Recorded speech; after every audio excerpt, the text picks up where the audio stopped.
मैं आप सभी का प्रभु यीशु मसीह के पवित्र नाम में आज स्वागत करता हूं। आज की शाम जो खुदा ने आपको और मुझे ये जीवन दिया है, हम इसके लिए उस परमेश्वर का धन्यवाद करते हैं कि उसने हमें ये जिंदगी दी और आज की शाम उसने हमें अपने पवित्र चरणों में अधिकार दिया है।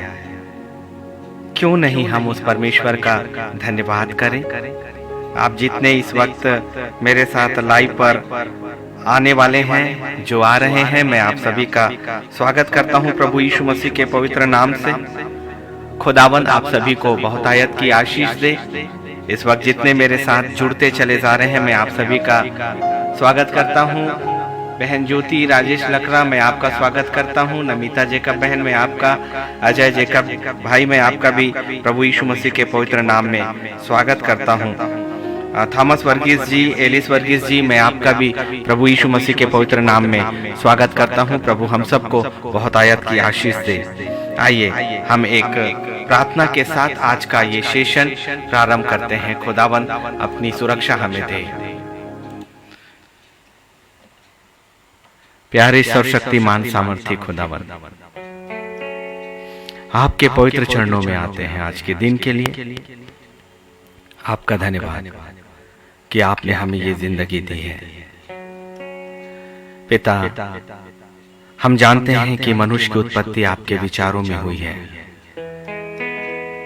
और आपने हमारे लिए एक अद्भुत योजनाएं बनाई हैं।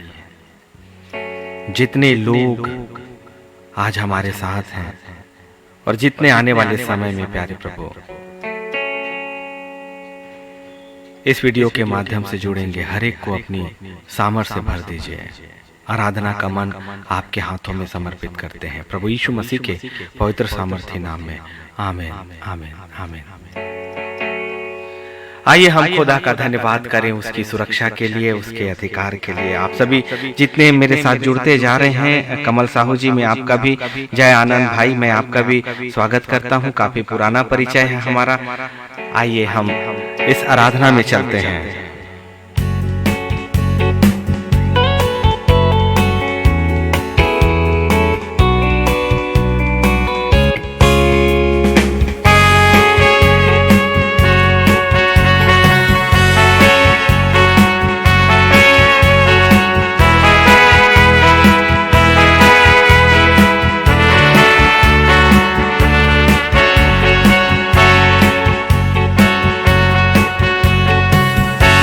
तेरे सिवा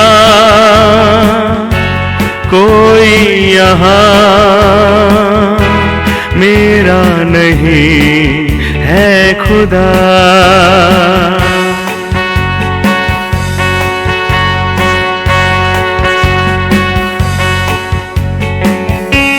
तेरे सिवा कोई यहाँ मेरा नहीं है खुदा।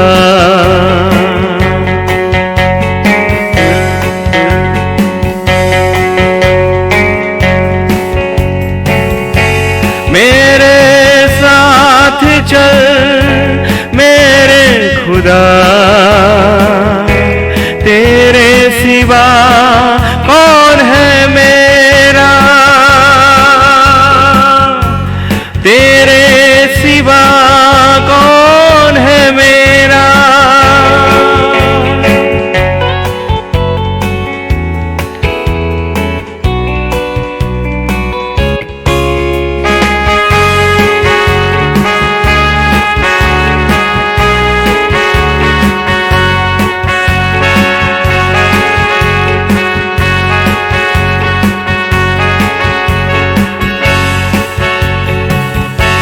मेरी माता की कोख में तूने मुझे है रचा था।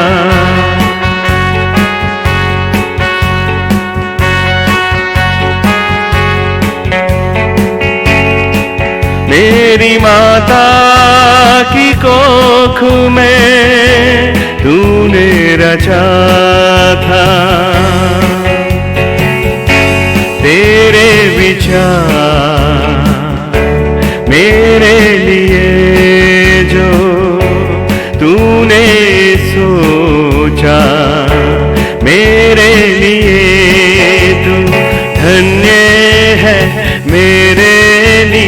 सब कुछ तेरी सोच, तू ही तो खुदा है जिसने है रचा।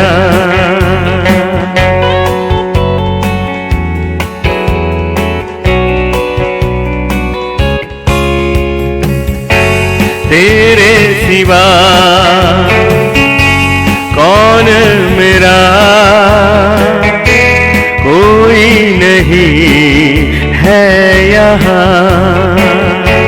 तेरे सिवा कौन मेरा, कोई नहीं है यहाँ।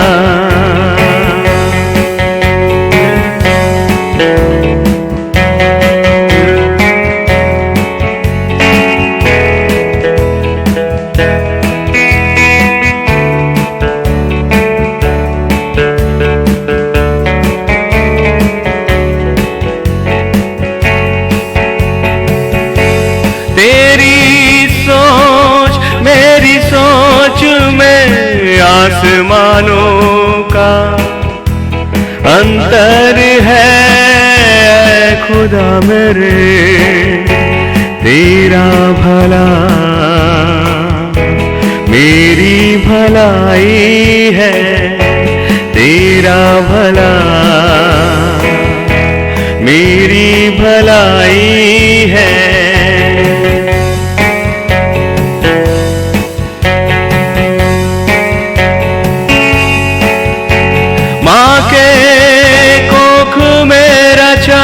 मुझे देकर अपनी सोच, माँ की कोख में रचा मुझे देकर अपनी सोच।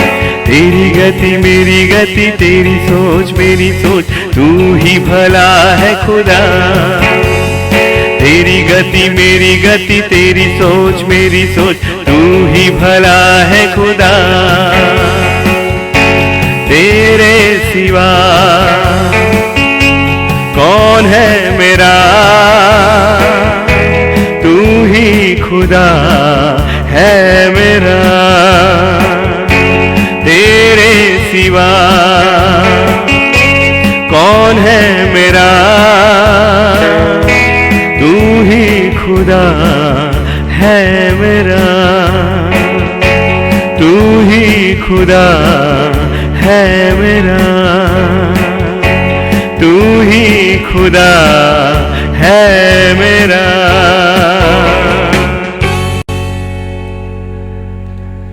मैं परमेश्वर का आज के दिन के लिए धन्यवाद करता हूं। बिल्कुल अलग सा विषय और अलग सी सोच, लेकिन खुदा जो कहे हमें वही तो करना है। आराधना के गीत भी उसने तो दिया कि उस परमेश्वर ने हमें माता की गर्भ में रचा, और रचे जाने से पहले ही उसने आपके और मेरे लिए अपनी कल्पनाएं की है। और उस परमेश्वर की सोच, हमारी गति और उस खुदा की गति में जमीन और आसमान का अंतर है। इसीलिए वो परमेश्वर जो हमें देखता है वही हमारे लिए सब कुछ है, वही हमारे लिए सब कुछ है, सब कुछ है। उस खुदा का भी मैं धन्यवाद करता हूं कि उसने अपने अनुग्रह से आपको और मुझे बसाया है।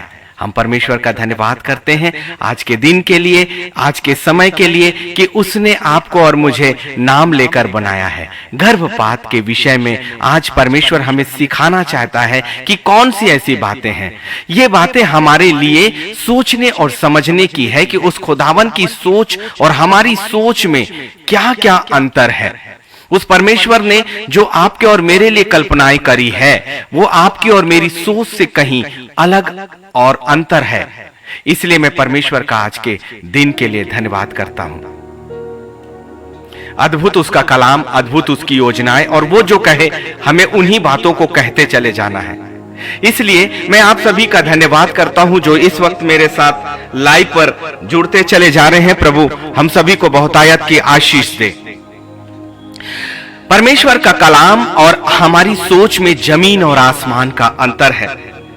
10 आज्ञाओं में से एक सबसे बड़ी आज्ञा है कि तू हत्या मत करना। तू हत्या मत करना, यह व्यवस्था विवरण 5 और 17 में है। लेकिन जब एक जोड़ा वैवाहिक जिंदगी में आता है या किसी कारणवश विवाह से पहले जब उस जोड़े के पास एक ऐसी समस्या आ जाती है, तब परमेश्वर के कलाम के अनुसार वो वचन क्या है? पहली चीज ये है कि तू हत्या ना करना।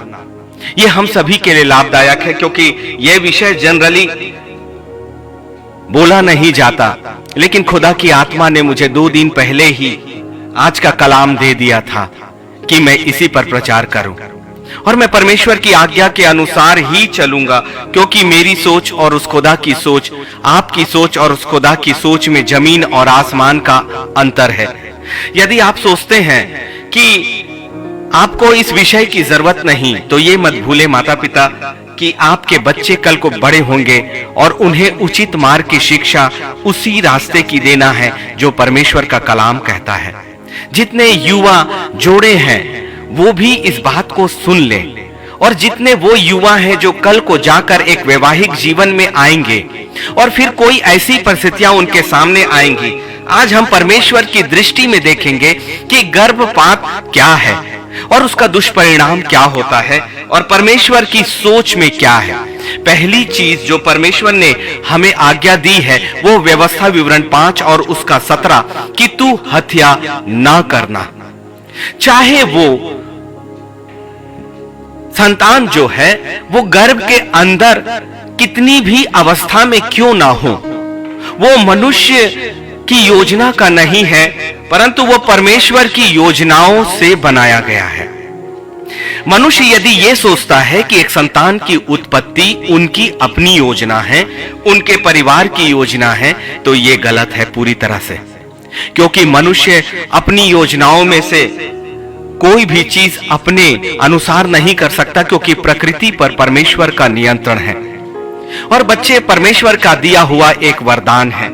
और इसीलिए हमें समझना पड़ेगा कि बड़ी आसानी से हम इस बात को क्यों करें।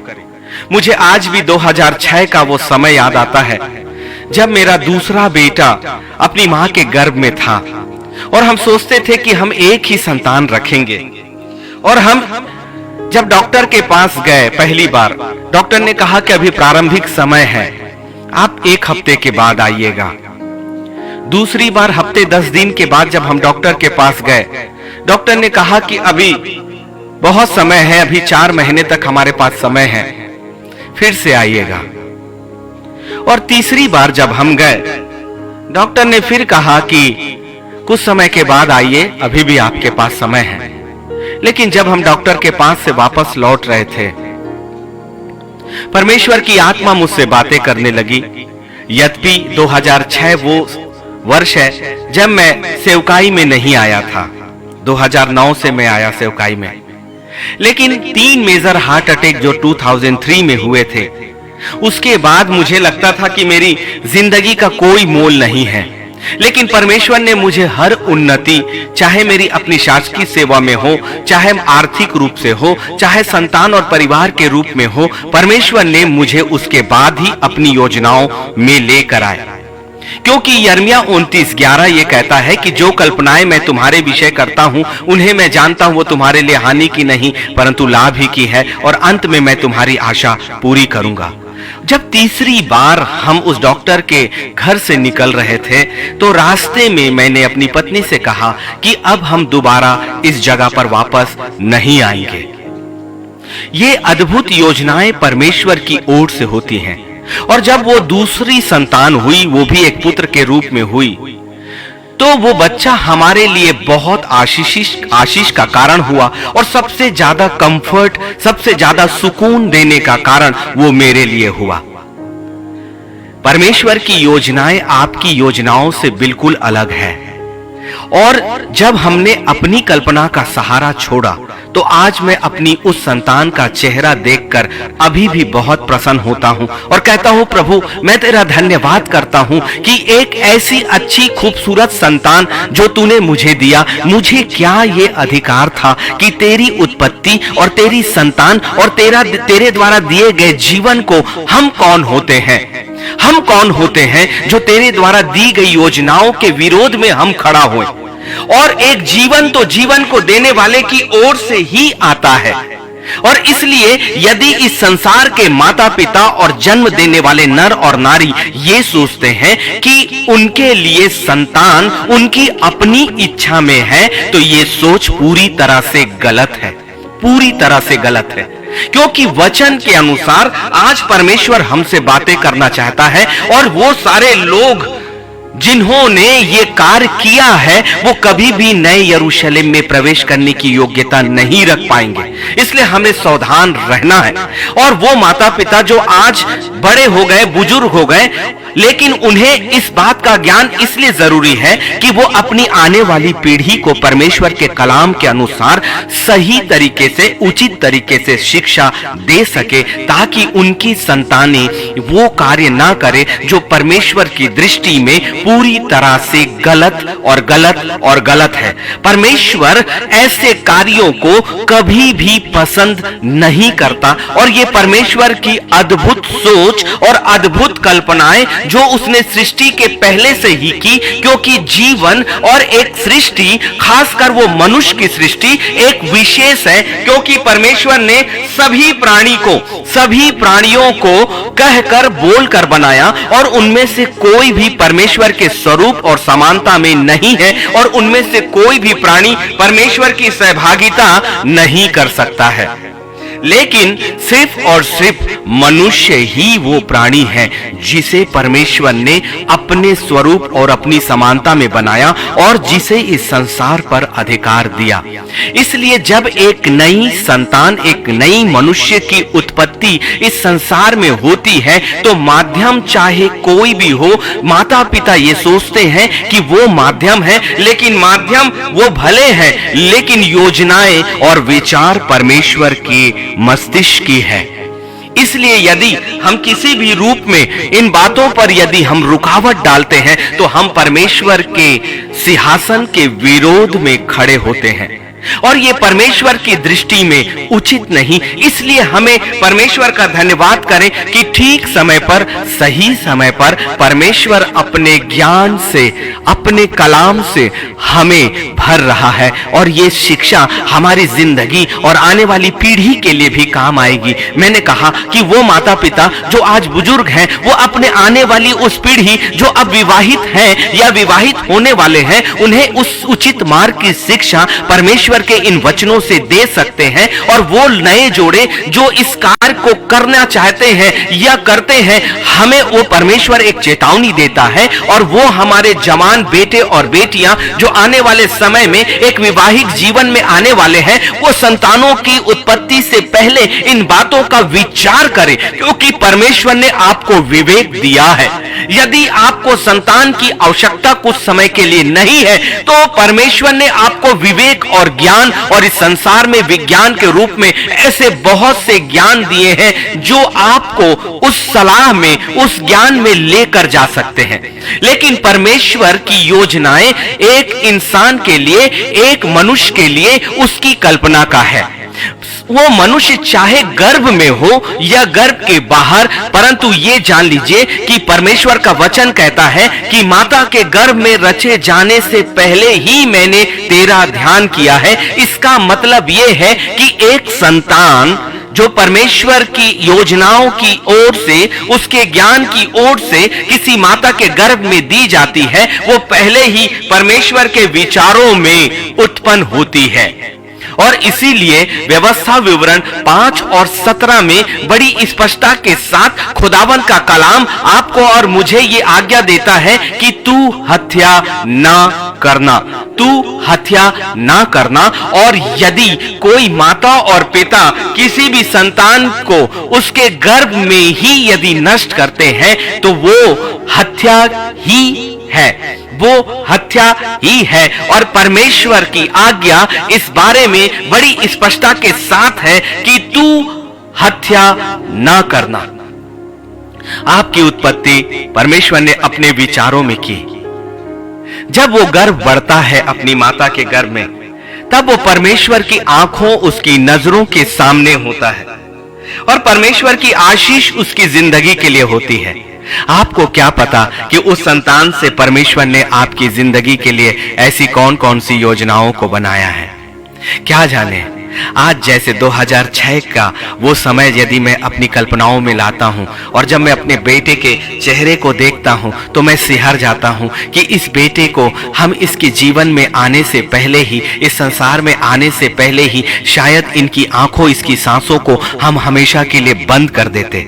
और आज मैं परमेश्वर का धन्यवाद करता हूं कि मैं अपने परमेश्वर से नहीं जुड़ा था, लेकिन मेरा खुदा मेरी जिंदगी के लिए अपनी योजनाओं के अनुसार और मेरी उस संतान के लिए अपनी योजनाओं के अनुसार तय था। और ठीक समय पर जब लूसीफर के विचार आपके मन, मस्तिष्क और विचारों को अपने नियंत्रण में लेते हैं, और ये सत्य है कि वो हमेशा परमेश्वर के विचारों के विरोध में ही आपको लेकर जाएगा। ये मत भूले कि आप और मैं इस वक्त एक आत्मिक युद्ध में हैं और शैतान और लूसीफर के विरोध में हमने आत्मिक युद्ध छेड़ा है। और परमेश्वर के साम्राज्य की इच्छा के बगैर वो उस बच्चे की आशीष से आपको महरूम करना चाहता है, क्योंकि उसे ये पता रहता है कि वो संतानें किसी समय पर जाकर परमेश्वर की योजनाओं को आपकी जिंदगी में और इस संसार की जिंदगी में लेकर आएंगे। आपको क्या पता कि परमेश्वर उसे अपना नाजीर बनाना चाहता हो, जैसे उसने शामुएल के लिए योजनाएं बनाई, जैसे उसने शिमशोन के लिए योजनाएं बनाई, कि माता के गर्भ में रचे जाने से पहले ही हन्ना की प्रार्थनाएं खुदा ने सुना, और जैसे उसने अपनी प्रार्थनाएं की, परमेश्वर ने अपने लिए एक नबी की कल्पना कर दी। शिमशोन के उसकी माता के गर्भ में रचे जाने से पहले ही परमेश्वर ने उसे अपना नबी घोषित कर दिया था। क्या ये कलाम, क्या ये सत्य आपके सामने नहीं है? कैसे शिमशोन परमेश्वर की ओर से एक नाजीर बना, कैसे शामुएल परमेश्वर की ओर से एक भविष्यवक्ता बना। आपको क्या पता है कि वो संतान के लिए परमेश्वर की योजनाएं क्या है? जैसा मेरा वो संतान, मेरा वो पुत्र, आज उसके चेहरे देखने से ही मुझे एक सुकून, एक आनंद की प्राप्ति होती है। और मुझे ये बिल्कुल पता है कि मेरा खुदा की योजनाएं उन बच्चों, उन संतानों के लिए जरूर है कि वो भी खुदा के नबी जरूर बनेंगे, जरूर बनेंगे। और ये सेवकाई को वो आगे बढ़ाने का एक कारण बनेंगे, और ये सेवकाई कभी खत्म नहीं होगी। हमारा शरीर रहे या ना रहे, परमेश्वर की योजनाएं आपकी सोच, आपकी कल्पनाओं से बिल्कुल भी अलग होती है। हन्ना ने केवल विश्वास के साथ अपने परमेश्वर से यह कमिटमेंट किया था कि खुदावन, यदि वो संतान तू मुझे देता है, वो संतान मैं तुझे अर्पण कर दूंगी, लेकिन मेरी ये कोख एक बांझ के समान ना रहने पाए प्रभु, वो मेरी नाम धराई ना होने पाए। इसीलिए ऐसे जोड़ों से मैं विनती और प्रार्थना करता हूं कि उन जोड़ों के दर्द को समझिए जिनकी कोख में वो संतान की उत्पत्ति नहीं हुई और वो पूरी जिंदगी भर अपनी संतानों की प्राप्ति के लिए कलपते हैं। लेकिन मैं परमेश्वर का धन्यवाद करता हूं कि संतान हो या ना हो, परमेश्वर की योजनाएं आपकी जिंदगी में पूरी तरह से पहली प्राथमिकता में हो। लेकिन हमें उस कलाम के अनुसार जो खुदा की आज्ञा है वो ये कहती है कि तू हत्या ना करना। परमेश्वर के विचार, परमेश्वर की आंखें आपके गर्भ में माताओं, वो परमेश्वर उस संतान की उत्पत्ति को अपनी इच्छा और अपनी योजनाओं के अनुरूप करता है। भजन संहिता 139 और उसका 16, 139 और उसका 16 कहता है, तेरी आंखों ने मेरे बेडौल तत्व को देखा, तेरी आंखों ने मेरे बेडौल तत्व को देखा। पवित्र शास्त्र बाइबिल का ये भेद है कि जब एक संतान की उत्पत्ति उसकी माता के गर्भ में होती है, वो परमेश्वर की दृष्टि में लगातार होता है। वो परमेश्वर की दृष्टि में उस बारीक प्रारंभिक कण से लेकर एक शरीर और उस शरीर के उसकी माता के गर्भ से बाहर आने और परमेश्वर की योजनाओं के अनुसार उनकी जिंदगी को आगे बढ़ाने के लिए परमेश्वर के विचार हैं। जब मैं अपनी माता के गर्भ में रचा गया, मेरी माता और मेरे पिता मेरी जिंदगी के लिए योजनाएं नहीं जानते थे। उन्होंने वही किया जो एक माता और पिता का फर्ज है। उन्होंने मुझे लालन पालन किया, मुझे कपड़े दिए, मुझे भोजन दिया, मुझे शिक्षा दिलाई और हमारा लालन और पालन किया, हमारी देखभाल करी, हमारी सुरक्षा करी। लेकिन मेरी माता को और मेरे पिता को यह नहीं पता था कि परमेश्वर उनकी उस संतान को अपनी सेवा के लिए भी चुनकर खड़ा करेगा। यहां तक कि जब वो बातें मुझे ही नहीं पता थी। लेकिन परमेश्वर की योजनाएं बिल्कुल अलग है, परमेश्वर की कल्पनाएं भी बिल्कुल अलग है। और इसीलिए खुदा कहता है कि तू अपनी समझ का सहारा मत लेना। और वचन ये कहता है कि तेरी आंखों ने मेरे बेडौल तत्व को देखा और मेरे सब अंग जो दिन दिन बनते जाते थे वे रचे जाने से पहले तेरी पुस्तक में लिखे हुए थे। खुदा के लोगों, बड़ी भयंकर बात है, बड़ी भयंकर बात है। परमेश्वर के इन कलाम के शब्दों की गहराइयों में उतरते चले जाइए, उतरते चले जाइए, उतरते चले जाइए, क्योंकि ये अवसर हमारे पास बार बार नहीं आने वाला है। मुझे भी ये बातें बड़ी आसान सी लगती थी कि यदि हमें संतान नहीं चाहिए तो हम उसे नहीं लेंगे। लेकिन जैसे जैसे हम परमेश्वर की योजनाओं को जानते चले जा रहे हैं, एक संतान के लिए अद्भुत है उसका प्रकाशन। भजन संहिता 139 उसका 16 में कहता है, तेरी आंखों ने मेरे बेडौल तत्व को देखा। ये पर्याप्त है। पवित्र शास्त्र बाइबल के अनुसार जब एक गर्भ में एक बच्चे, एक भ्रूण की उत्पत्ति होती है, उससे पहले उस उत्पत्ति के विचार परमेश्वर के सामर्थी ज्ञानवान मस्तिष्क में बनते हैं। और जैसे ही उस विचारों में उस संतान की उत्पत्ति के विचार परमेश्वर के पास आते हैं, परमेश्वर मनुष्य नहीं है, वो अल्फा और ओमेगा, अनंत से अनंत तक और अथाह कल्पनाओं को करने वाला, अथाह योजनाओं को बनाने वाला परमेश्वर है। और जब एक संतान परमेश्वर के विचारों में आती है, तब परमेश्वर उसकी पूरी जिंदगी के विचारों को अपने मस्तिष्क में कर लेता है। इसीलिए माता के गर्भ में रचे जाने से पहले ही मैंने तेरा ध्यान किया है। और ये ध्यान मतलब उसने विचार कर लिया। और यिर्मयाह 29:11 ये बड़ी स्पष्टता के साथ कहता है कि जो कल्पनाएं मैंने तेरे विषय में की है। यदि आप ये सोचते हैं कि यिर्मयाह 29:11 आपके लिए यिर्मयाह 29:11 आपकी उत्पत्ति के बाद का है, तो आप भूल कर रहे हैं। यिर्मयाह 29:11 आपके माता के गर्भ में रचे जाने के बाद नहीं, आपके माता के गर्भ में रचे जाने से पहले आपके लिए लागू हो चुका था। यिर्मयाह 29:11 आपकी जिंदगी में अभी भी लागू है। यिर्मयाह 29:11 आपकी जिंदगी में जब तक आप पवित्र परमेश्वर के सिंहासन के सामने और उन 12 फाटकों के अंदर प्रवेश न कर लें, तब तक लागू रहेगा। और उसके बाद यिर्मयाह 29:11 खुदा के वचन की आवश्यकता हमें नहीं रहेगी, क्योंकि उसके बाद हम अपने पवित्र परमेश्वर जिसने हमें हमारी माता के गर्भ में रचा, उसके सिंहासन के सामने अनंत काल के लिए हम निवास करेंगे, अपने वास्तविक पिता के सामने और उस स्थान पर जो हमारा अपना मूल स्थान है। कभी आप कहते हो ना कि मेरे पास अपना घर है। कभी आप कहते हो ना कि मैंने अपनी जिंदगी में कमाई किया और एक स्थान प्राप्त किया। बहुत से प्रार्थना निवेदन हमारे पास ये आते हैं कि ब्रदर जी, पास्टर जी, हमारे लिए जमीन के लिए प्रार्थना करें, हमारे लिए मकान के लिए प्रार्थना करें। बिल्कुल, हमें वो प्रार्थनाओं को हमें करना है और अपने स्वर्गीय पिता से उन आशीषों को भी हमें मांगना है। लेकिन ये मत भूलें कि एक स्थायी निवास आपके और मेरे लिए मेरे यीशु के द्वारा तैयार किया गया है, वो है पिता परमेश्वर के स्वर्ग का स्थान। लेकिन उस जगह तक जाने से पहले हमें परमेश्वर की उन योजनाओं को पूरा करना है जो खुदावन की मन, मस्तिष्क और विचारों में थी। इसीलिए तेरी आंखों ने मेरे बेडौल तत्व को देखा और मेरे सब अंग जो दिन दिन बनते जाते थे वे रचे जाने से पहले तेरी पुस्तक में लिखे हुए थे। ये कौन सी पुस्तक है? ये कौन सी पुस्तक है?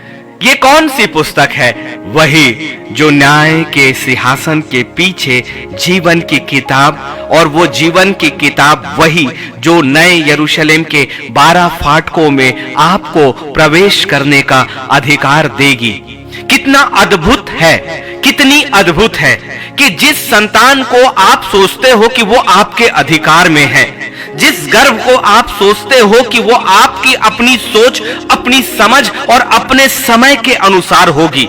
मनुष्य बहुत छोटी क्षमता का प्राणी है परमेश्वर के सामने, लेकिन मनुष्य ने लूसीफर की चालों में आकर एक असत्य का आवरण ओढ़ कर रखा और एक बड़ा और बुरा चश्मा उस शैतान ने आपके और मेरे आंखों के सामने फैला कर रखा है। एक गलत कल्पनाओं और गलत मन के विचारों को लाकर, चाहे वो मनुष्यों के माध्यम से होगा, चाहे पति और पत्नी आपस की चर्चाओं के माध्यम से होगा, या परिवार जनों के माध्यम से होगा, या अपने अपने माता पिता और रिश्तेदारों की सलाह पर होगा, लेकिन कभी भी आप एक संतान की योजनाओं को अपने से कभी भी निर्णय मत लीजिए। अपने रिश्तों और अपने परिवारजनों और अपने मायके और अपने ससुराल की बातें तो बहुत दूर है, लेकिन ये योजनाओं को अपने पिता परमेश्वर के सामने जरूर रखें, जरूर रखें, जरूर रखें कि परमेश्वर आपके विचार मेरे लिए, आने वाली पीढ़ी के लिए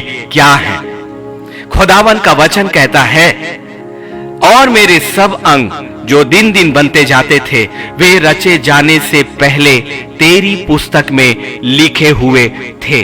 कितनी अद्भुत बात है। इसीलिए तो हम कहते हैं ना, आत्मिक साम्राज्य, आत्मिक बातों और इस संसार की समझ और संसार की बातों में जमीन और आसमान का अंतर है। इसीलिए आराधना में खुदा ने वो गीत दिया ना कि तेरी सोच और मेरी सोच में बड़ा फर्क है मेरे खुदावन, बहुत अंतर है मेरे परमेश्वर, कि तेरे विचार जो तूने मेरे लिए किए हैं वो मेरी माता के गर्भ में रचे जाने से पहले ही तेरी जीवन की किताब में लिखे हुए हैं। इसका मतलब क्या है कि आपकी माता के गर्भ में, आपकी संतानों के माता के गर्भ में, आपकी संतानों के माता के गर्भ में, और उस आने वाली 1000 पीढ़ियों और जब तक खुदा की वो 7 तुरियां ना फूकी जाएंगी तब तक आपकी आने वाली पीढ़ियों के लिए विचार परमेश्वर की कल्पनाओं में है, परमेश्वर की योजनाओं में है। और इसीलिए माता के घर में रचे जाने से पहले ही उस खुदा के किताब में उनका नाम लिखा है। तो कौन होते हैं हम और आप जो इस बात का फैसला करें कि वो संतान इस दुनिया में आएगी या नहीं आएगी। इसलिए हमें अपने परमेश्वर की आज्ञाओं पर ही रहना है। उत्पत्ति उसका पहला अध्याय उसके 27 में लिखा है, तब परमेश्वर ने मनुष्य को अपने स्वरूप के अनुसार उत्पन्न किया। वचन क्या कहता है कि मनुष्य को कौन उत्पन्न करने वाला है? वो परमेश्वर। और इस संसार के माता पिता ये सोचते हैं कि एक मनुष्य की उत्पत्ति, एक संतान की उत्पत्ति उनके अपनी कल्पनाओं का है, उसके अपने अधिकार का है। इस संसार के माता पिता ये सोचते हैं कि उनके बेटे या बहू या बेटी या दामाद के द्वारा बनाई गई योजनाएं उनकी अपनी हैं। लेकिन वचन के अनुसार पहली उत्पत्ति की पहले ही किताब में उसके 27वें में एक संतान जो परमेश्वर के विचारों का है उसके विषय में बड़ी स्पष्टता के साथ वचन कहता है, तब परमेश्वर ने मनुष्य को अपने स्वरूप के अनुसार उत्पन्न किया।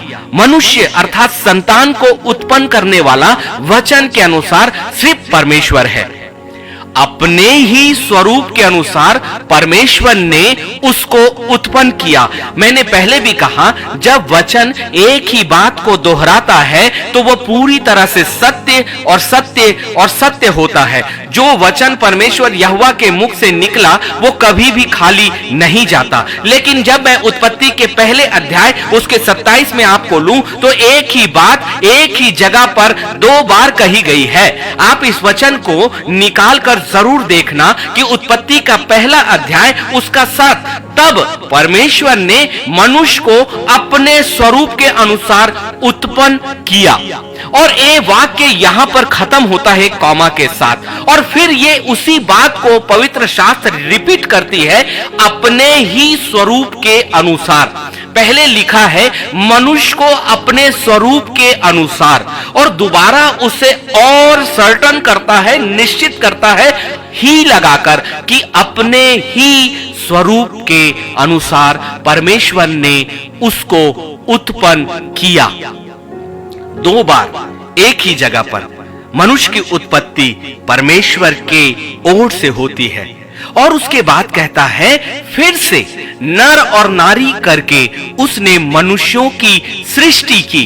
बाप रे बाप, हम तो कहते हैं एक ही जगह पर एक ही कलाम पर 3 बार उत्पत्ति, 2 बार उत्पन्न और अंतिम बार सृष्टि। सृष्टि का मतलब है उत्पन्न का करने का मतलब है गर्भ में उसे रचना, और सृष्टि का मतलब है संपूर्ण जिंदगी की रचना करना, संपूर्ण जिंदगी की रचना करना। क्योंकि मनुष्य की सृष्टि उसके वातावरण और परमेश्वर ने जो भी एनवायरमेंट उसके साथ बनाया है, और जब मनुष्य को उसने इस पृथ्वी पर अधिकार दिया और इस संसार पर भी अधिकार दिया और उस स्वर्ग पर भी अधिकार दिया, बहुत ही अद्भुत प्रकाशन, बहुत ही अद्भुत गहराइयां उत्पत्ति के पहले अध्याय के 27 में एक संतान की उत्पत्ति, एक मनुष्य की उत्पत्ति के समय परमेश्वर के विचार क्या थे। परमेश्वर उसे अपना अधिकार समझता है क्योंकि उसका उत्पन्न करने वाला वो परमेश्वर ही है, और इसलिए उसने अपने कलाम में बड़ी स्पष्टता के साथ इस बात को कह दिया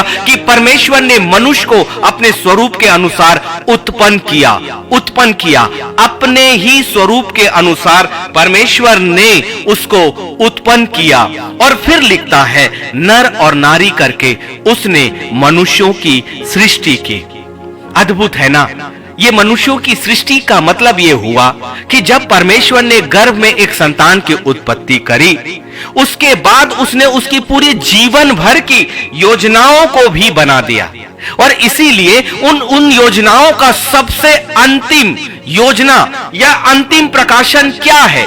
वही किताब जो परमेश्वर की है, जो जीवन की किताब है। उस किताब में भी उसने उसी समय उसका नाम लिखा, क्योंकि मनुष्य की सृष्टि के साथ उसका वो अंतिम समय भी है जब मनुष्य अपने सृष्टिकर्ता, अपने उत्पन्न करने वाले महान परमेश्वर के सिंहासन के सामने एक आत्मिक साम्राज्य में प्रवेश करेगा। इसलिए यदि उत्पत्ति 1 और 27 केवल आपको इस बात का ज्ञान देता आया अभी तक, जो मनुष्यों के ज्ञान में या अपनी समझ में था, जहां आपने सिर्फ यही सुना और यही सोचा कि ये कलाम केवल मनुष्य को परमेश्वर के स्वरूप और समानता में बनाए जाने के विषय में है, नहीं, ये परमेश्वर की वो छुपी हुई कल्पनाएं हैं जो आपको नए यरूशलेम तक लेकर जाती है। आपके प्रारंभ से पहले ही नया यरूशलेम और उसकी कल्पनाएं परमेश्वर की सोच और विचार में आ गए, और इसलिए उस संतान की उत्पत्ति का उद्देश्य क्या है? सिर्फ यही कि परमेश्वर जिसने उसे उत्पन्न किया और परमेश्वर जिसने उसे सृष्टि में अधिकार दिया और सृष्टि के अंतर्गत उसने उसे सिरजा, ये परमेश्वर की योजनाओं का ही है। इसलिए इस संसार के माता पिता यदि ये समझते हैं कि गर्भ का फल, गर्भ का धारण करना, एक संतान को उत्पन्न करना उनकी अपनी योजनाओं में है, तो ऐसा कदापि नहीं है। जिसे आप अपना समय, जिसे आप अपनी योजनाएं कहते थे, वो महान परमेश्वर की कल्पनाओं में पहले से ही तय था। आपकी संतान का जन्मदिन परमेश्वर के विचारों में पहले ही तय था, क्योंकि वचन के अनुसार जब उसने आकाश और पृथ्वी की रचना करी, उसी समय उसके विचारों में वो सृष्टि की समस्त कल्पनाएं आ गई थी, समस्त सृष्टि की। और यहां उसने लिखा है उत्पत्ति के पहले उसके 27 में उसने मनुष्य की सृष्टि की, उसने जगत की भी सृष्टि करी। सृष्टि में सब कुछ शामिल है उस संतान के आने से पहले। इसलिए यदि किसी संतान की उत्पत्ति जो किसी गर्भ में हो चुकी है, उसकी कल्पनाएं परमेश्वर के विचारों में पहले ही आ गई और परमेश्वर ने उसे अपने हाथों से उत्पन्न किया और परमेश्वर के विचारों में उसके संपूर्ण जीवन के लिए विचार थे। यिर्मयाह 29:11 उसके संपूर्ण जिंदगी के लिए थे। इसलिए मनुष्य को यह अधिकार नहीं, चाहे वो माता पिता ही क्यों ना हो, परमेश्वर उनका उत्पन्न करने वाला और परमेश्वर उनका सृष्टि करता है। इसलिए इस संसार के माता पिता को किसी संतान को उनके अपने गर्भ में हत्या करने का या उस संतान के जीवन को समाप्त करने का अधिकार परमेश्वर की ओर से कभी भी नहीं मिला है, क्योंकि भजन संहिता 127 और 3 भी क्या कहता है? देखो, संतान यहोवा के दिए हुए भाग है, गर्भ का फल उसकी ओर से प्रतिफल है। वचन कैसे आपको उन अद्भुत बातों को बतलाता है कि एक संतान यहोवा का दिया हुआ भाग है और गर्भ का फल उसकी ओर से एक प्रतिफल है। इसलिए हमें ये अधिकार कहां? जो भाग परमेश्वर का है, जो भाग परमेश्वर का है, जो फल परमेश्वर की ओर से एक प्रतिफल है, तो इस पर हमारा अधिकार नहीं।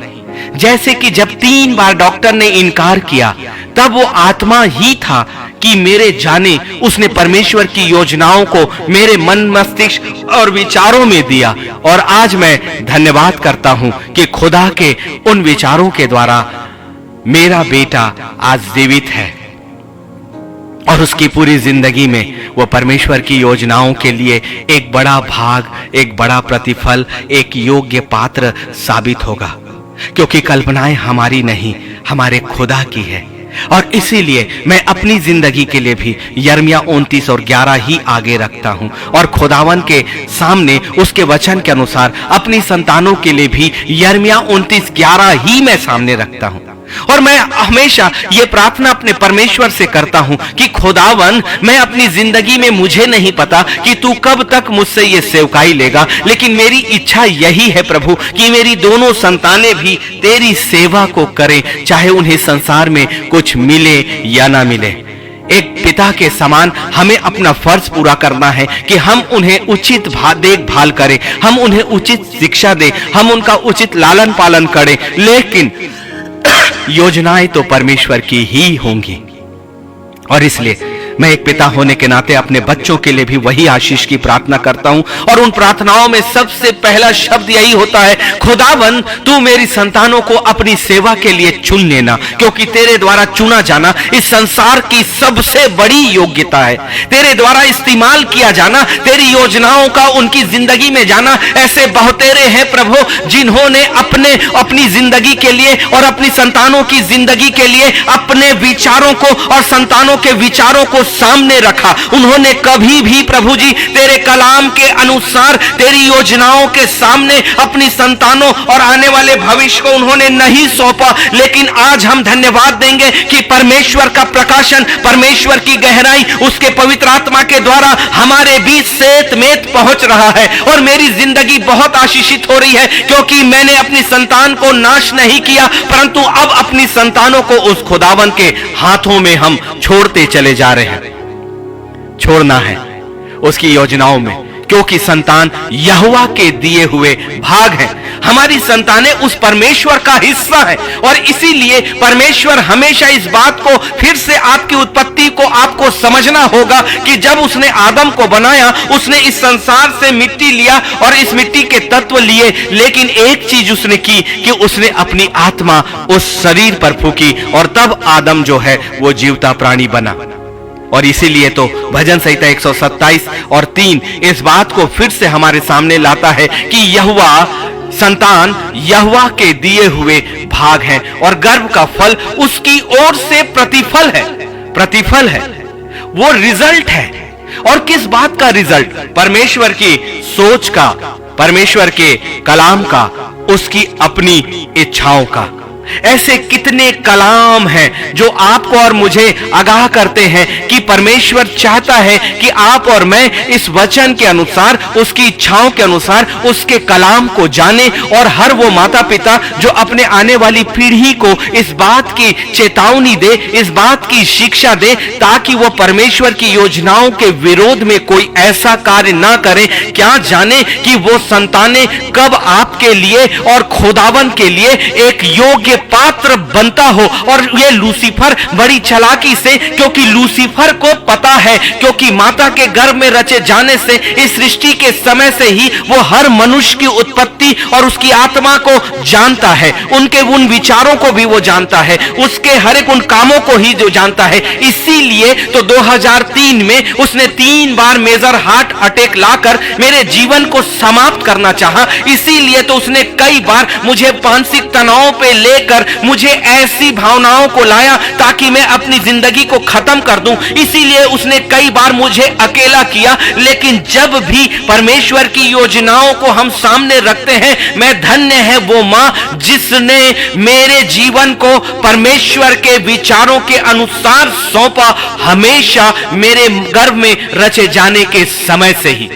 क्योंकि जब से मैंने होश संभाला, मैंने अपनी माता की शिक्षा को में यही पाया कि वही तेरा स्वर्गीय पिता है, और उससे बुद्धि और उस योजना को मांग जो खुदावन ने तेरे लिए बनाई है। और वो हमेशा मुझे सुलेमान की कहानी सुनाती थी कि सुलेमान को परमेश्वर ने बुद्धि और ऐश्वर्य से भरा, इसलिए यदि तू भी उसी को मांगता है तो तू अपने परमेश्वर को ही मांगता है। और यही शिक्षाएं मुझे बचपन से मेरे खुदा के करीब में रखते चली, और उसकी प्रार्थनाएं जो शायद मेरे सामने ना होती हो, मेरी नींद में आने के बाद शायद उसके हाथ मेरे सर पर, शायद उसका हाथ मेरे चेस्ट पर, शायद उसका हाथ मेरे शरीर को स्पर्श करके खुदावन की वेदी के सामने उस योजनाओं को समर्पित करता रहा। ऐसी ही योजनाएं आपकी संतान की उत्पत्ति से पहले उसे खुदा के हाथ में सौंप दीजिए। इससे पहले कि वो आपके गर्भ में आए, इससे पहले कि आप विवाहित जीवन में आओ, इससे पहले कि आप विवाह के बाद एक संतानों की उत्पत्ति के विषय में सोचो, इससे पहले कि आप अपनी संतानों को उत्पत्ति के विषय में, उनकी संतानों की उत्पत्ति के विषय में कोई सलाह दो, हमेशा ये याद रखें कि कभी भी गर्भ का प्रतिफल अपने विचारों में होकर नष्ट ना करें, क्योंकि ये परमेश्वर की आज्ञा और परमेश्वर की इच्छा के विरोध में है। और हमारे लिए परमेश्वर का कलाम सचमुच में बिल्कुल अलग सा है। मैं आज एक बार फिर उन बातों को आपके सामने रिपीट करना चाहूंगा कि हन्ना को दिया गया संतान, उसके गर्भ में उत्पत्ति किया गया परमेश्वर का एक नाज़ीर था। शिमशोन भी गर्भ से पहले ही परमेश्वर के द्वारा चुन लिया गया था।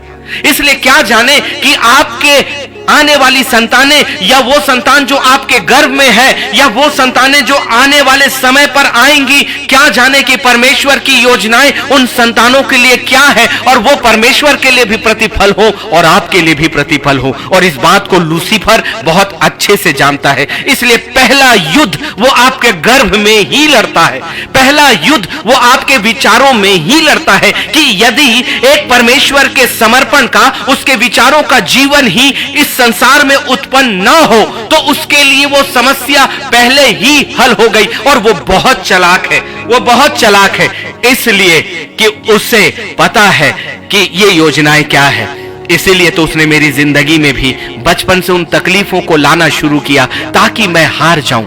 इसीलिए तो उसने मृत्यु को 3 बार मेरे सामने लाकर खड़ा किया ताकि मैं हार जाऊं।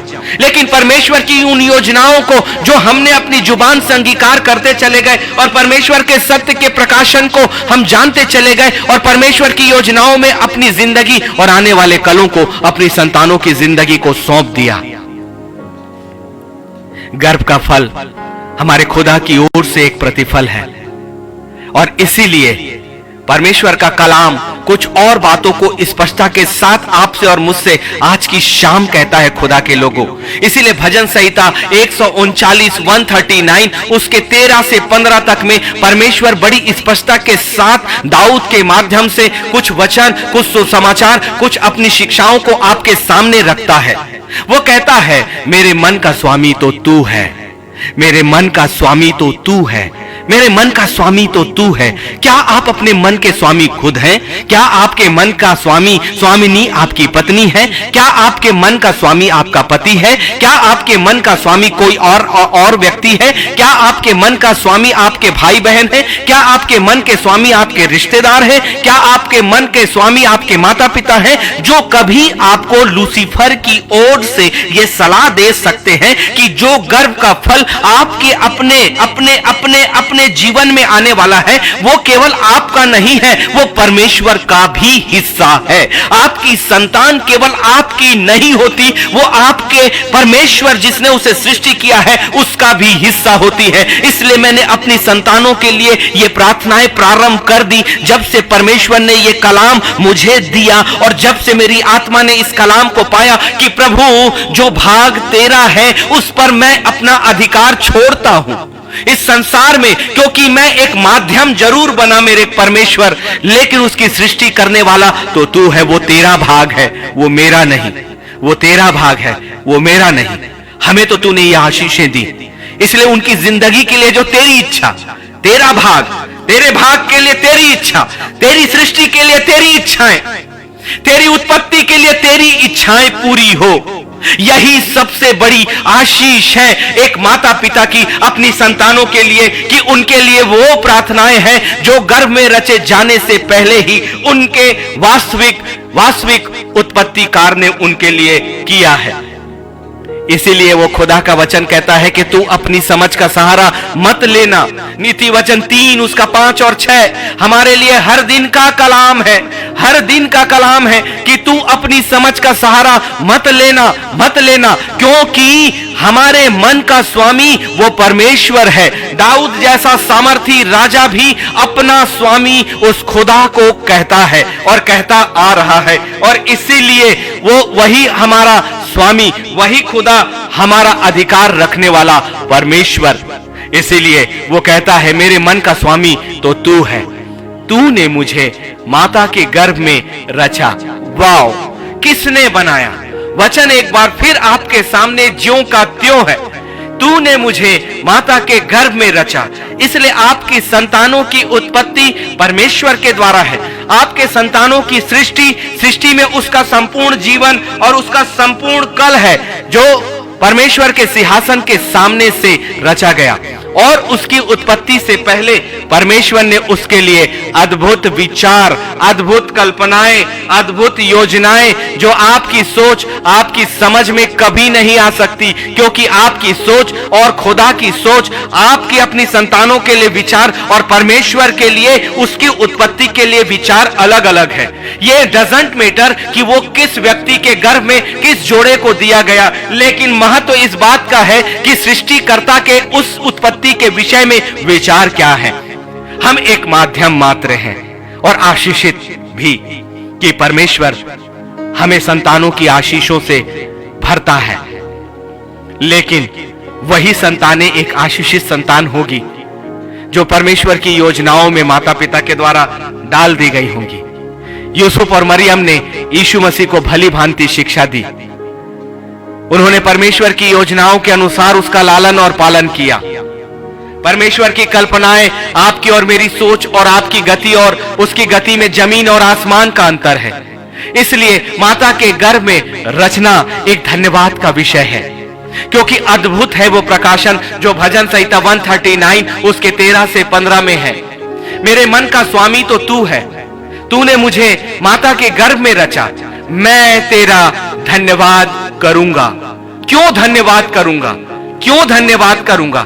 जो विषय एक धन्यवाद का है, जो संतानें परमेश्वर को धन्यवाद देने की है, आप उस संतान को अपनी कोख में, अपनी जिंदगी में आने नहीं देना चाहते, जो कि परमेश्वर की उत्पत्ति, जो कि परमेश्वर की सृष्टि है। इससे अच्छा भला तो यह हो कि आप उन कल्पनाओं, उन योजनाओं को ही बड़ी सतर्कता के साथ परमेश्वर से पूछे, परमेश्वर से पूछे, परमेश्वर से पूछे, परमेश्वर से पूछे। जब मेरी पहली संतान हुई और जब हमने अपनी योजनाओं को बनाना शुरू किया, 7 महीने परमेश्वर ने मेरी पत्नी के गर्भ में उस संतान को नहीं दिया, और हम बड़े व्याकुल और बेचैन थे। और हम निरंतर प्रार्थना करने लगे। यद्यपि मैं उस समय उस जिंदगी में नहीं था जो परमेश्वर ने अभी मुझे दिया, उस विश्वास में भी नहीं था जो आज मैं अपने परमेश्वर पर रखता हूं। लेकिन हम घुटनों के बल में प्रार्थना किया करते। वो स्वार्थ की प्रार्थना थी। मैं इस बात को कहना कभी नहीं भूलता। वो बिल्कुल स्वार्थ की प्रार्थना थी कि मैं और मेरी पत्नी एक संतान चाहते थे। लेकिन वो संतान तब तक नहीं हुई जब तक कि मैं अपने परमेश्वर से ये कमिटमेंट मैंने नहीं किया, हम दोनों ने, कि प्रभु वो पहला उठा है। और एक दिन परमेश्वर ने अपने वचन के द्वारा, अपने सेवक के द्वारा एक संडे ये वचन मुझे दिया कि पहला उठे परमेश्वर का दिया हुआ भाग है, उसका प्रतिफल है। और उस दिन से हमने ये प्रार्थनाएं प्रारंभ करी कि प्रभु ये जो भी संतान होगी, चाहे वो बेटी हो या बेटा हो, पुत्र हो या पुत्री हो, वो तेरे लिए पहला उठा है और उसकी जिंदगी हम तुझे देंगे। आश्चर्यजनक ढंग से 1 महीने के अंदर परमेश्वर ने हमें संतान की आशीष दिया और गर्भ में प्रतिफल दे दिया। और आज मैं धन्यवाद करता हूं कि मुझे पता है कि ये आने वाली पीढ़ी, ये आने वाली संतानें, चाहे वो अपनी शिक्षा कुछ भी करे, मुझे पता है इस वक्त मैं जो सुसमाचार आपके बीच में दे रहा हूं, इस वक्त मेरी संतानें अपनी उन योजनाओं को नहीं जानती। लेकिन मैं और मेरा खुदा जानता है कि वो संतानें परमेश्वर के विचार, उसकी कल्पनाओं से बाहर नहीं जा सकते, क्योंकि वचन ये कहता है कि यदि परमेश्वर यहोवा कार्य करना चाहे तो उसे कौन रोक सकता है। इसलिए बच्चे की उत्पत्ति माता के गर्भ में रचे जाने वाले के अधिकार में होती है। और इसलिए दाऊद भी कहता है, मैं तेरा धन्यवाद करूंगा इसलिए कि मैं भयानक और अद्भुत रीति से रचा गया हूं। ये भयानक और अद्भुत रीति क्या है? ये भयानक और अद्भुत रीति परमेश्वर की सोच में है, जहां तक मनुष्य की कल्पनाएं नहीं जा सकती, मनुष्य की समझ नहीं जा सकती। और इसीलिए नीति वचन 3 में वो कहता है कि तू अपनी समझ का सहारा मत लेना, परंतु संपूर्ण मन से परमेश्वर यहोवा पर भरोसा करना। आगे बड़ी स्पष्टता के साथ यही कलाम कहता है, तेरे काम तो आश्चर्य के हैं, तेरे काम तो आश्चर्य के हैं। इसीलिए मेरी माता और पिता मेरी उत्पत्ति के समय ये नहीं जानते थे कि आज 2022 में उसकी अपनी संतानें परमेश्वर के किस काम आएंगी। मैं भी अभी इस वक्त इस बात को नहीं जानता कि जो सृष्टि परमेश्वर की है, जो उत्पत्ति परमेश्वर की है, जो 2 संतानें उसने मुझे और हमें दिया है, उनके लिए परमेश्वर के कार्य क्या है।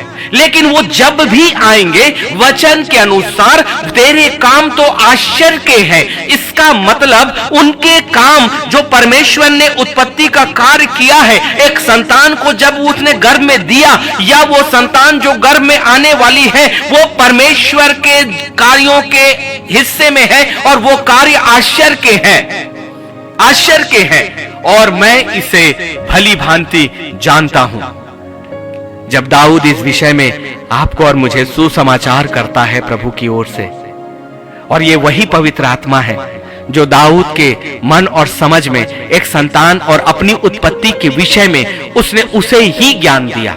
और दाऊद ने अपनी ही उत्पत्ति के विषय में प्रकाशन देना और परमेश्वर का धन्यवाद देना प्रारंभ किया कि मेरे मन का स्वामी तो तू है।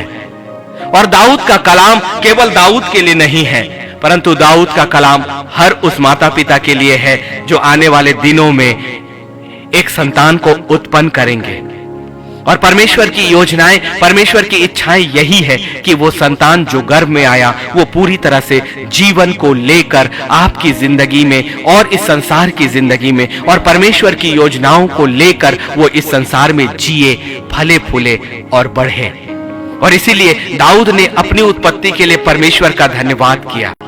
उसने ये विचार भी किया कि उसकी उत्पत्ति बड़े भयानक और अद्भुत रीति से हुई है और परमेश्वर के कार्य एक आश्चर्य कर्म के हैं। और आगे कहता है, जब मैं गुप्त में बनाया जाता और पृथ्वी के नीचे स्थानों में रचा जाता था, तब मेरी हड्डियां तुझसे छिपी न थी। वाह! एक संतान की उत्पत्ति परमेश्वर के गुप्त स्थानों अर्थात उसकी सोच और उसके विचारों में होती है। और उसके विचार कभी भी हानि के नहीं, उसकी कल्पनाएं कभी भी बिना लाभ की नहीं है। वो न सिर्फ आपकी जिंदगी को आशीषित करेंगे, परंतु परमेश्वर की अद्भुत योजनाओं को भी लेकर आएंगे, परमेश्वर की अद्भुत इच्छा को। इसलिए एक संतान परमेश्वर के द्वारा उसके अपने मस्तिष्क में उत्पन्न किया जाता है और वो उन स्थानों में रचा जाता है जो आपके अपनी समझ का नहीं। और जब आपकी संतानों की हड्डियां बनने लगे, जब उसमें मांस चढ़ने लगे, जब उसमें नसें आई और जब उसमें परमेश्वर के जीवन का धड़कना प्रारंभ होता है, उनकी उन धड़कनों से कहीं पहले परमेश्वर के विचारों में उन संतानों के लिए एक अद्भुत योजनाएं हैं। इसीलिए अय्यूब 31 और 15 कहता है, क्या वह उसका बनाने वाला नहीं जिसने मुझे गर्भ में बनाया? कितनी ऐसी जगहें मैं आपको लेकर चलूं जहां वचन ये बताता है बड़ी स्पष्टता के साथ कि संतान को आपने नहीं बनाया, संतान को आपने उत्पन्न नहीं किया। संतान तो परमेश्वर के द्वारा उत्पन्न होती है और संतान तो परमेश्वर की सृष्टि होती है। संतानें तो परमेश्वर के विचारों और उसके गुप्त स्थानों में उनके माता के गर्भ में रचे जाने से पहले ही निर्माण कर दी जाती है। और क्या जाने परमेश्वर उन संतानों के माध्यम से आपकी जिंदगी में कितने बड़े बड़े प्रतिफल और कितने आनंद और कितने कार्यों को लाना चाहता है। आपको क्या पता कि वो संतानें परमेश्वर के लिए एक बड़ा नबी बन सकती, परमेश्वर के लिए एक योग्य आराधक बन सकती, परमेश्वर के कार्य करने वाले उसके अपने नबी बन सकती है। और उसका प्रतिफल वो माता पिता भी जरूर काटेंगे जिन्होंने उनके नबियों का लालन पालन किया, जिन्होंने परमेश्वर की इबादत करने वाले नबी को पाला, जो उसके घर पे रहा और खुदा का एक बड़ा दास और दासी बनी। धन्य है वो माता पिता जिन्होंने परमेश्वर की योजनाओं के लिए अपनी जिंदगी को भी दिया, जिन्होंने परमेश्वर की योजनाओं के लिए अपना भी भाग उस पर लगाया। और हर वो माता पिता जो एक ऐसी संतान को उत्पन्न करता है जो आपको नहीं पता कि वो गर्भ का प्रतिफल परमेश्वर की कौन सी योजनाओं को लेकर आ रहा है और लूसीफर के विरोध में कौन सा ऐसा बड़ा हथियार परमेश्वर आपके गर्भ में देने जा रहा है। इसलिए कभी भी अपनी समझ का सहारा मत ले। अय्यूब ने भी तो यही कहा, जिसने मुझे गर्भ में बनाया, क्या एक ही ने हम दोनों की सूरत गर्भ में न रची? आपकी संतान की सूरत तो गर्भ में परमेश्वर के द्वारा बनाई गई। और इसीलिए उसने कहा, मैंने तेरे चित्र को अपने हथेली में उकेर कर रखा है। इसीलिए परमेश्वर आपकी संतानों को भी अपने पलकों के समान रखता है और अपनी पलक समझता है, और आपको भी, क्योंकि आप उस खुदा की संतान हैं और आपको दी गई संतानें भी उस परमेश्वर की ही संतान है। और परमेश्वर की योजनाएं आपकी सोच, आपकी समझ, आपकी बुद्धि से कहीं अलग है। इसलिए सही प्रार्थनाएं तो यही है कि परमेश्वर हमारी जिंदगी से ऐसा कोई कार्य ना हो जो आपकी व्यवस्था और आपकी आज्ञा के विरोध में हो। इसलिए बच्चों की उत्पत्ति से पहले ही अपने खुदा के हाथों में अपनी जिंदगी, अपनी वैवाहिक जिंदगी, अपना भविष्य, अपने आने वाला भविष्य सौंप दे, क्योंकि सबसे बड़ा हथियार और सबसे बड़ा हमला परिवार और पारिवारिक जिंदगी, माता पिता, पति पत्नी और बच्चों के बीच में ही शैतान ने छेड़ा। क्योंकि यही वो जगह, यही वो कोख, यही वो संबंध जहां से परमेश्वर के विचार इस पृथ्वी पर प्रारंभ होते हैं। एक विवाह के बाद एक संतान उसके गर्भ में, जब एक माता के गर्भ में आता है, वहीं से परमेश्वर के विचार जो इस सृष्टि के प्रारंभ से ही है, वहीं से प्रारंभ होते हैं। और इसीलिए सबसे बड़ा हमला आज लूसीफर का पारिवारिक और वैवाहिक जिंदगी में ही है, ताकि वो विवाह को खंडित करे, वे विवाह के बिछौने को अपवित्र करे, वो उस परमेश्वर की उत्पत्ति और सृष्टि को उसके गर्भ में आने से पहले ही रोक दे। लेकिन अब हम सहभागी नहीं होंगे, हमें अपने परमेश्वर की सहभागिता में आना है। अब हम लूसीफर और उसके विचारों को सहभागी नहीं करेंगे, अपने लिए भी, अपने आने वाली पीढ़ी के लिए भी, क्योंकि हम आशीष के भाग हैं, हम प्रतिफल है अपने परमेश्वर का, और हमारे गर्भ में आने वाला वो भी प्रतिफल है परमेश्वर का। और आने वाले भविष्य में आने वाली संतानें जो हर जोड़े को मिलने वाली है, वो भी प्रतिफल है परमेश्वर का और अद्भुत योजनाओं के सृष्टिकर्ता का। और उसकी सृष्टियां अलग अलग अधिकार से, अलग अलग उद्देश्य से इस संसार पर भेजी जाती है। क्या पता कि आपकी कोख से परमेश्वर का एक नाजीर पैदा हो जो हजारों और करोड़ों के लिए एक मध्यस्थ बने, और उसका लेखा परमेश्वर आपको भी देगा माता पिता।